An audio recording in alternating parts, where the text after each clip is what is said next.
NoDQ Galaxy. We are live with the NoDQ.com recap of Friday Night Smackdown. Guess what date it is? Happy Friday the 13th. Friday the 13th, Smackdown. Jason is ready to talk about Smackdown. So let's go ahead and get right into this recap. I'm just going to put him right here. He'll relax right there as we talk about this show. Shout out to everybody watching this, whether it's live or on demand. I appreciate it. Jason certainly appreciates it. And now we will get into it. We kicked off SmackDown with footage shown from Backlash, the 6-man tag team match. And then we had, whoa, there goes Jason. Okay. Jason's out of here. He's causing too many problems. We had RK Bro come down to the ring. They were looking for an answer as far as a potential unification match for the WWE and, well, the WWE Raw and SmackDown tag team titles, a unification match. The match was brought up on Raw. RK Bro said that they were going to go to SmackDown, and Reigns was brought up. Orton said that Reigns is the only one that makes the decisions. And Orton called out Reigns to the ring, but instead, Sami Zayn arrived. Sami Zayn was wearing a bloodline t-shirt, and of course, he is the so-called self-proclaimed locker room leader. He said nobody wants to see a unification match, and he said that even if there was a unification match, RK Bro would lose. The crowd chanted Sami sucks, and Sami suggested that RK Bro just go back to Raw and do not return to SmackDown. Riddle said that Sami Zayn looks like Rust, so he's going to call him Rusty, and the crowd was chanting Rusty at Sami Zayn.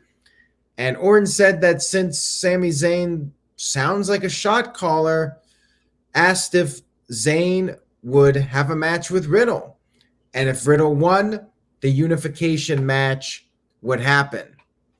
Zayn agreed to do the match, but said it would happen in a week or two. He's got to talk to Paul Heyman and all that stuff. But then Adam Pearce arrived, and Pearce made the match, and he said that it was not going to be delayed. It was going to happen right there after the commercial break.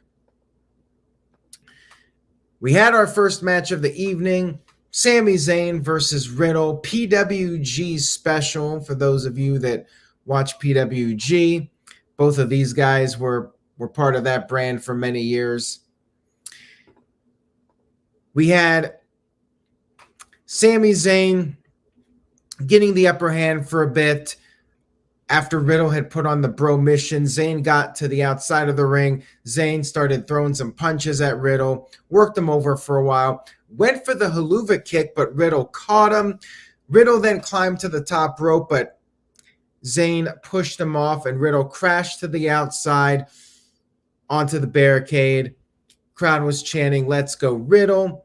Riddle went for an avalanche RKO, but could not hit it.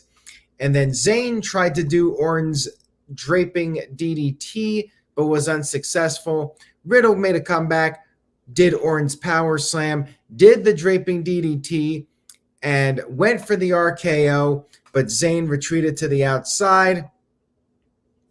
Riddle was then driven into the post and tossed over the timekeepers area. You had Zayn get back in the ring. Riddle barely beat the 10 count. Now, if you remember last week, Nakamura got counted out.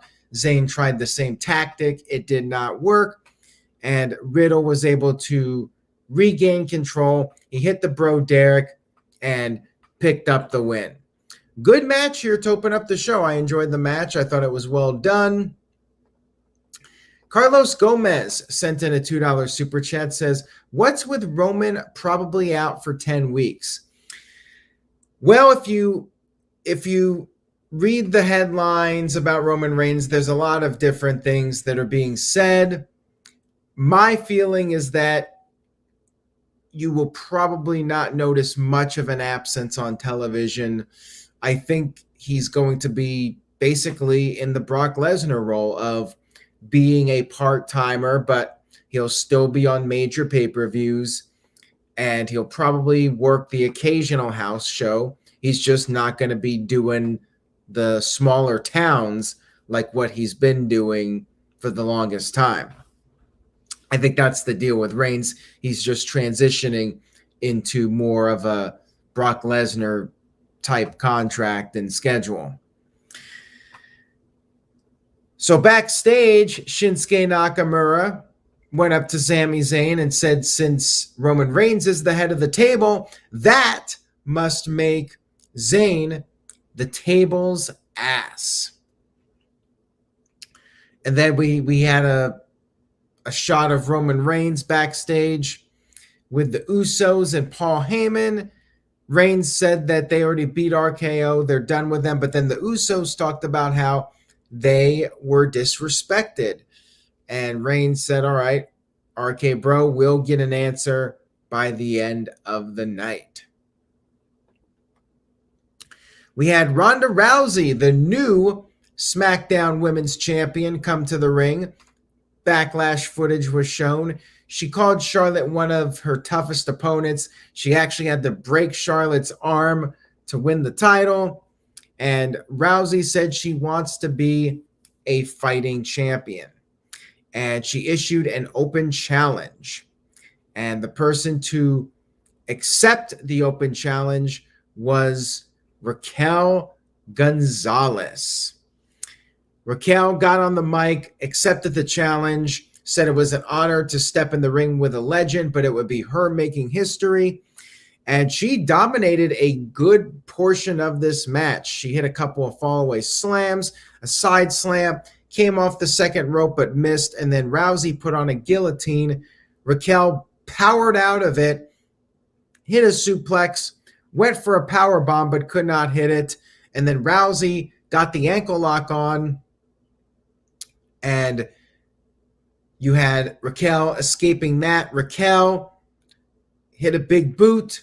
Rousey kicked out of that, and then Raquel went for another power bomb, but Rousey countered it into a pinfall and got the 1-2-3 victory. Very good match here between the ladies, and I was pleasantly surprised that we got a women's title match on this show. Rousey is a fighting champion. I like it. I mean, if you want the fans to cheer for Rousey, she's out there every week defending the title. I think this is a good way to do it. And Raquel looked fine in defeat. I mean, she had a very solid outing. This was definitely a back and forth competitive match. And then they shook hands afterwards. Kind of felt like an AEW Dynamite match where they have a banger and then they shake hands and all that stuff. So yeah, good stuff here. Now, Walter Cruz, who's been on the NoDQ review several times, sent in a $5 super chat. Thank you for that. Says, I never understood that about open challenges. Doesn't the whole locker room empty out? Shouldn't everyone want a shot at a major title? You're right about that, Walter. And in the case of the SmackDown women's division, like all 6 women should be out there. But they actually did something with the women that did not answer the challenge, which I liked, because every time one of these open challenges happens, you're like, well, where's everybody else? Like, why are more people not coming out there? We had Shotzi Blackheart backstage with Adam Pearce, and she said that Raquel Gonzalez pushed her out of the way before she had a chance to answer. And then Aaliyah showed up and said that Shotzi locked her in her locker room, so Aaliyah could not physically answer the challenge. I liked this. I liked the fact that there was a little angle here backstage with the other women, get them on TV and explain why they did not go out there. And Shotzi was probably just scared. She's a heel and so forth. But yeah, I liked what they did here with them. And they should do more of this for the Open Challenge, like show people backstage and why they're not answering and all that stuff. Nice change of pace. I will give WWE credit on that. Carlos Gomez sent in a $2 super chat, says, anyone interested in John Cena versus Austin Theory for the U.S. title? I suppose that match would be fine. Do we really want to see Roman Reigns versus John Cena again? Probably not. How about Roman Reigns versus Cody Rhodes and then John Cena versus Austin Theory for the U.S. title? That would be a nice double header for Money in the Bank or SummerSlam, whatever. John Cena versus Cody Rhodes at some point would be a good match. I mean, I still think Cena needs to keep going for that 17th world title, but maybe he could come back and do a match with Austin Theory. I'd be all for it. We had Madcap Moss come down to the ring for a promo, and footage was shown from Backlash, and he said it was the biggest win of his career, and he was asked by Kayla Braxton, what's next? Now, if you're Madcap Moss and you've watched any WWE television, you know damn well that what's next is another match with Happy Corbin. We all know it because nobody just gets away with one pay-per-view match with somebody. They have to have a series. That's just the way it works in WWE. So Madcap Moss just acted like, you know what, he's moving on, no more Corbin. And he said that maybe he'll do a mixed tag team match with Sasha Banks. They could be Madcap Boss.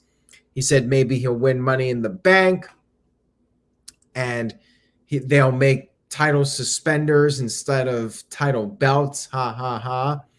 And then all of a sudden, you guessed it, he was attacked by Happy Corbin, who was not so happy. Corbin hit him with a chair, and then Corbin put his neck in a chair, grabbed the Dre trophy, the Andre the Giant Memorial Battle Royal trophy, and used the trophy, slammed the trophy into the chair to injure Madcap Moss's neck. I liked the angle because they used the Andre trophy. That made it different from the usual injury angle. So I did like this, although I really do not want to see another match between these guys. So anyways, Madcap Moss was stretchered out, and then backstage, a little salt in the wound. Corbin said that Madcap Moss was on his way to the Mospital. Yes, that's what he said. So good angle here. Don't care about seeing them in another match, but good angle.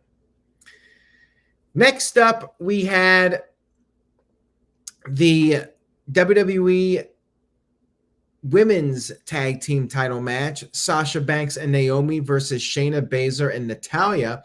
The women got quite a bit of TV time on this SmackDown. So Sasha tried to get the Banks statement on early. Natalya got to the rope, and then Shayna Baszler broke up a second attempt. You had the heels working over Sasha for a while.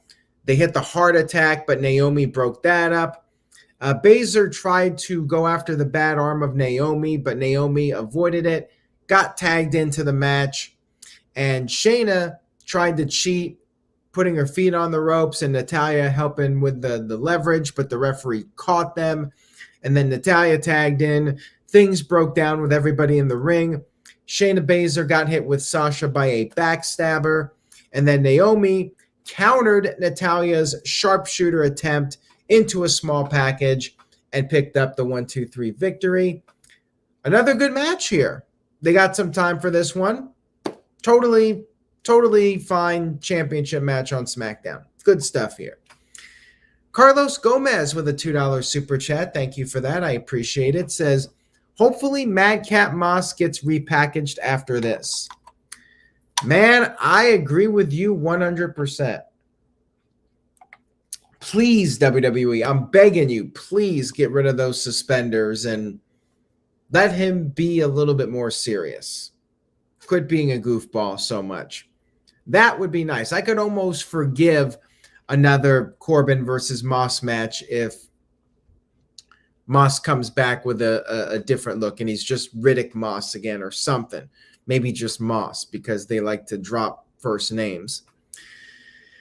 We had Drew Gulak backstage asking the Intercontinental Champion Ricochet for advice. I feel like Ricochet should be asking Gulak for advice how to get more TV time as the Intercontinental Champion. But anyways, Ricochet said don't give up when things are tough. If he gave up, he would not have become the Intercontinental Champion. And Gulak was motivated and said he is going to put Walter in his place. So Gulak stormed off and then he turned the corner and guess who was there? It was Walter, Gunther, along with Kaiser, Fabian Eichner, Marcel, whatever his name is. He was back there and Gunther, whatever his name is, he pushed Gulak into the wall or the door, whatever was there, and then pulled off the shirt, ripped it off, I guess, and then chopped the hell out of poor Drew Gulak. I'd love to see Walter versus Reigns. If Reigns ever does go babyface at some point, that would be a good match. I would be up for that. Gulak should have asked for an IC title match, Walter. I agree with you on that. Next up, we had Kofi Kingston versus Butch. We had Bitch and Botch at ringside, of course, and Xavier Woods was at ringside for Kofi. Kofi went right after Butch. Xavier Woods was distracting Butch with the trombone, and Butch did get the upper hand during the commercial break. Kofi started to make a comeback, and then Botch got on the apron, and then Xavier Woods got hit by Bitch with the bro kick, and then Kofi, being distracted, turned around, got hit with the bitter end, and Butch picked up a win. Was this his first win on SmackDown? It might have been. At the most, it was his second win. He really hasn't won much. And he actually thought he lost because he stormed off into the crowd and then realized, wait a minute, he actually won. So he came back and celebrated with Bitch and Botch. This was fine, but I'd like to see these guys have some different opponents at some point. That would be nice. But again, that's how WWE rolls, with repeating variations of the same match every single week. And guys that are programmed together, they just keep wrestling each other every week. Backstage, Sami Zayn was talking with Paul Heyman, and Zayn said he wanted to make sure he wasn't overstepping his bounds as the locker room leader, said he was just standing up for Roman Reigns and the bloodline, needs to get his respect back, yada, yada, yada. And Heyman just said the tribal chief appreciates him. And then Heyman went back into Reigns' locker room, and that was that. And comment here about the bitter end. I think Michael Cole did refer to it as the bitter end, or said bitter end. But yeah, Pat McAfee was trying to act like he did not know what the name of the move was. Maybe he wasn't sure if he's supposed to say it. I don't know. But yeah, it was the bitter end. And I think it's going to be called the bitter end, but I have no idea at this point. Maybe Michael Cole is just like, well, I only remember it as the bitter end, so I'm going to say that. So we had our final segment of the evening. Roman Reigns and the bloodline coming down to the ring. Reigns talked about how he smashed John Cena, smashed Brock Lesnar. They smashed RK Bro and Drew McIntyre. And there's nobody left for Roman Reigns. He has smashed everybody. But he said maybe the Usos have one more challenge. And that led to RK Bro arriving. Randy Orton threw a little shade at Reigns, said that John Cena is 10 times the superstar that Reigns will ever be. And Riddle talked about how he watched the Backlash match and feels that they need to have the unification match. Orton said that they plan on winning the SmackDown Tag Team titles and merging the titles, having one set of titles. Jimmy Uso, on behalf of the Usos, accepted the match, but Jay said it will take place not this week, but next week. Not on a pay-per-view. Next week, we are apparently going to get tag team unification match between RK Bro and the Usos. Will there actually be a unification? I'll believe it when I see it, especially on SmackDown. Like, this just reeks an angle where they do not have a finish or do not unify the titles. Like, and that's why they're going to justify it by putting it on SmackDown instead of a pay-per-view. And that was SmackDown, everybody. Oh, by the way, Riddle did get a shot in on Roman Reigns, a knee to the face, and then escaped. So maybe that'll plant the seeds for a Riddle versus Reigns filler match at some point. Although who knows if we're even going to get any Roman Reigns filler matches. He just might not wrestle until the big stadium shows. Brian Mitchell Productions sent in a $5 super chat. Thank you for that. Appreciate it. Says, maybe Walter defeats Roman Reigns at Clash at the Castle. I doubt we're going to see that match anytime soon. I don't think Reigns is turning babyface in the near future. Plus, I think they're going to go with Drew McIntyre versus Roman Reigns. I strongly suspect that now, especially with the poster. The poster is now out for that match, and Drew McIntyre is front and center on one half, and then Roman Reigns is on the other half of the poster. I mean, I think that's the obvious match that they're going with. Yeah, they could bring in Tyson Fury, but I feel like Reigns versus McIntyre is the money match. And plus, they're already on the path to having an easy sellout for this show. Do you really need Tyson Fury on this card? If you're already selling out, you're going to have 80,000 people there. Why pay Tyson Fury all that money? Like, if you're going to use him again, I guess use him for Saudi Arabia to keep them happy. Let's see what we got here as far as super chats. Walter Cruz sent in $2. Thank you for that. Says, shocked that they didn't milk this until the next premium live event. Well, just wait, Walter.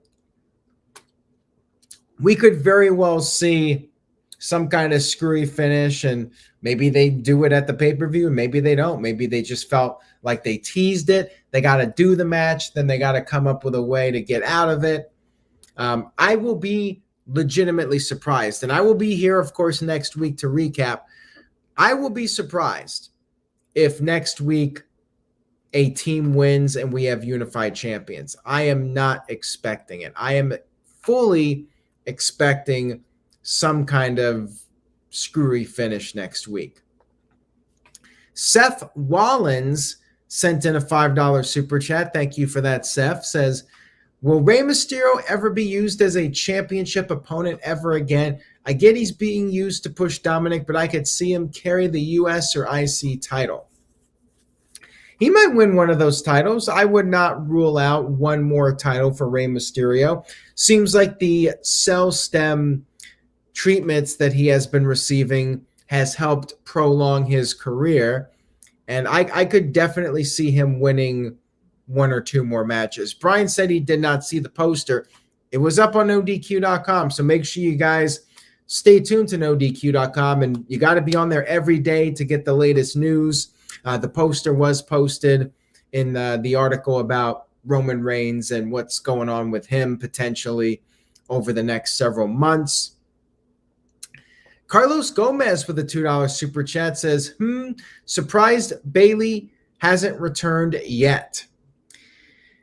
Me too, man. I was thinking she was going to be on this show to set up a feud with Ronda Rousey. Maybe next week. Maybe they save her for after Hell in a Cell to build up to a stadium show. I mean, I would expect her back at any time now. Michael Wayne says she hasn't been medically cleared.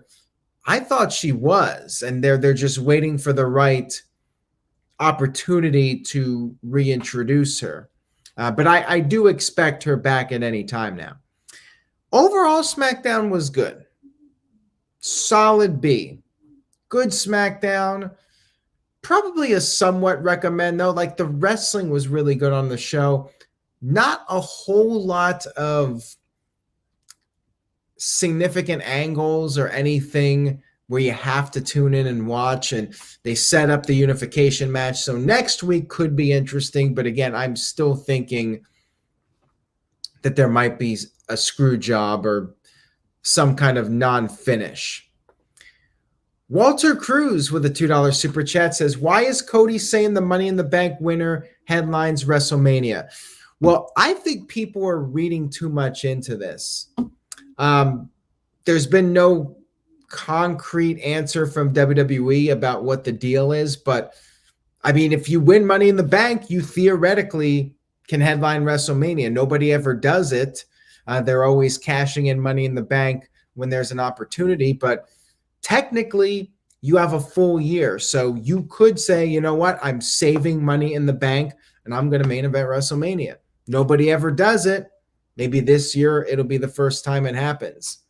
But yeah, I think it's just a way to try to hook people to make Money in the Bank seem like an important show, which it is. And they're running a stadium. They're running Allegiant Stadium in Las Vegas. So yeah, they're trying to emphasize Money in the Bank as much as possible and make you think that, yeah, this show is important. The winner could potentially go on to WrestleMania. But at some point, I think you got to have the Money in the Bank winner actually wait until WrestleMania to really make the match seem all that more important.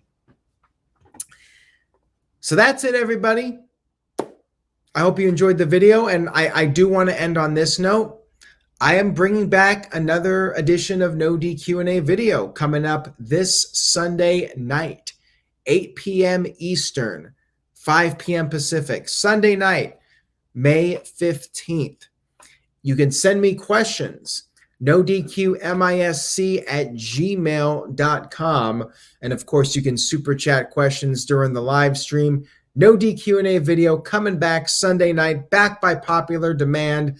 I'll answer some questions. We'll talk some wrestling. Tune in for that. Tell a friend. Spread the word. Subscribe if you haven't already. And that's all I got for now. Take care, everybody. Have a great weekend. And remember to say yes to NoDQ.com. See you all next time.